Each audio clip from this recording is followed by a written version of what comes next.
जय श्री कृष्ण। दोस्तों, कल जन्माष्टमी है। आप सभी लोगों को कृष्ण जन्माष्टमी की हार्दिक शुभकामनाएं। भगवान श्री कृष्ण आपके घर में खूब धन धान्य की वृद्धि करें और सुख समृद्धि का वास आपके घर में हो। आइए आज जानते हैं कृष्ण जन्माष्टमी के उत्सव की कथा को। भाद्रपद कृष्ण पक्ष की अष्टमी को रात को 12 बजे मथुरा के राजा कंस की जेल में वसुदेव जी की पत्नी देवकी के गर्भ से 16 कलाओं से युक्त भगवान श्री कृष्ण का जन्म हुआ। इस तिथि को रोहिणी नक्षत्र का विशेष महात्म्य है। इस दिन देश के समस्त मंदिरों का श्रृंगार किया जाता है। कृष्ण अवतार के उपलक्ष्य में झांकियां सजाई जाती हैं। भगवान श्री कृष्ण का श्रृंगार करके झूला सजाया जाता है। स्त्री पुरुष रात को 12 बजे तक व्रत रखते हैं। रात को 12 बजे शंख और घंटे की ध्वनि के साथ में श्री कृष्ण के जन्म की खबर चारों ओर गूंज उठती है और श्री कृष्ण की जन्म की बधाइयां मिलने लगती हैं। भगवान श्री कृष्ण की आरती उतारी जाती है, प्रसाद वितरण किया जाता है और प्रसाद ग्रहण करने के बाद में व्रत को खोला जाता है। आइए अब जानते हैं श्री कृष्ण लला जन्म की कथा को कि श्री कृष्ण भगवान को द्वापर युग में क्यों जन्म लेना पड़ा और किस तरह उन्होंने राक्षसों का संहार किया। द्वापर युग में पृथ्वी पर राक्षसों का अत्याचार बढ़ने लगा। पृथ्वी गाय का रूप धारण करके अपनी व्यथा सुनाने के लिए तथा अपने उद्धार के लिए ब्रह्मा जी के पास गई। ब्रह्मा जी सब देवताओं को साथ लेकर पृथ्वी को विष्णु के पास क्षीर सागर में ले गए। उस समय भगवान विष्णु अनंत सैया पर शयन कर रहे थे। स्तुति करने पर भगवान की निद्रा भंग हो गई। भगवान ने ब्रह्मा और सब देवताओं को देखकर उनके आने का कारण पूछा। पृथ्वी बोली, भगवान, मैं पापों के बोझ से दबी जा रही हूँ, मेरा उद्धार कीजिए। यह सुनकर विष्णु बोले कि मैं ब्रजमंडल में वसुदेव जी की पत्नी देवकी के गर्भ से जन्म लूंगा। तुम सब देवतागण ब्रज की भूमि में जाकर यादव वंश में अपना शरीर धारण करो। इतना कहकर भगवान अंतर्धान हो गए। इसके पश्चात देवता ब्रज मंडल में आकर यदुकुल में नंद यशोदा तथा गोप गोपिकाओं के रूप में पैदा हो गए। द्वापर युग के अंत में मथुरा में उग्रसेन राजा राज्य करते थे। उग्रसेन के पुत्र का नाम था कंस। कंस ने उग्रसेन को बलपूर्वक सिंहासन से उतारकर जेल में डाल दिया और स्वयं राजा बन गया। कंस की बहन देवकी का विवाह यादव कुल में वसुदेव के साथ निश्चित हो गया था। जब कंस देवकी को विदा करने के लिए रथ में लेकर साथ जा रहा था तो आकाशवाणी हुई कि हे कंस, जिस देवकी को तू बड़े प्रेम के साथ विदा कर रहा है उसका 8वां पुत्र तेरा संहार करेगा। आकाशवाणी की बात सुनकर कंस को क्रोध आया और वह देवकी को मारने के लिए तैयार हो गया। उसने सोचा कि न देवकी रहेगी और न ही उसका पुत्र होगा।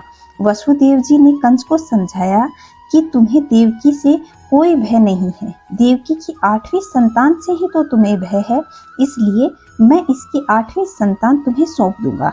तुम्हारी समझ में जो आए उसके साथ वैसा व्यवहार करना। कंस ने वसुदेव जी की बात को स्वीकार कर ली और वसुदेव जी और देवकी को कारागार में बंद कर दिया। तत्काल नारद जी वहां आ पहुंचे और कंस से बोले कि यह कैसे पता चलेगा कि 8वां गर्भ कौन सा होगा, गिनती प्रथम से या अंतिम गर्भ से शुरू होगी। कंस ने नारद जी के परामर्श पर देवकी के गर्भ से उत्पन्न होने वाले समस्त बालकों को मारने का निश्चय कर लिया। इस प्रकार एक एक करके कंस ने देवकी के 7 बालकों को निर्दयता पूर्वक मार डाला। भाद्रपद की कृष्ण पक्ष की अष्टमी को रोहिणी नक्षत्र में श्री कृष्ण जी का जन्म हुआ। उनके जन्म लेते ही जेल की कोठरी में प्रकाश फैल गया और वसुदेव देवकी जी के सामने शंख चक्र गदा पद्मधारी चतुर्भुज भगवान अपने आप प्रकट होकर कहने लगे कि अब मैं बालक का रूप धारण करता हूँ, तुम मुझे तत्काल गोकुल में नंद के यहाँ पहुँचा दो और उनकी अभी अभी जन्मी कन्या को पास में लाकर कंस को सौंप देना। तत्काल वसुदेव जी की हथकड़ियां खुल गई, दरवाजे अपने आप खुल गए, पहरेदार सो गए। वासुदेव जी ने श्री कृष्ण को सूप में रख करके गोकुल की ओर चल दिए। रास्ते में यमुना श्री कृष्ण के चरणों को स्पर्श करने के लिए बढ़ने लगी। भगवान श्री कृष्ण ने सूप में से अपने पैर को नीचे लटका दिया और वह चरण यमुना जी को स्पर्श कर गया। इसके बाद यमुना जी घट गई। वसुदेव जी ने यमुना को पार कर गोकुल में नंद बाबा के यहाँ गए और बालक श्री कृष्ण को यशोदा जी के बगल में सुलाकर कन्या को लेकर वापस कंस के कारागार में आ गए। जेल के दरवाजे पूर्ववत बंद हो गए। वसुदेव जी के हाथों में हथकड़ियां पड़ गई।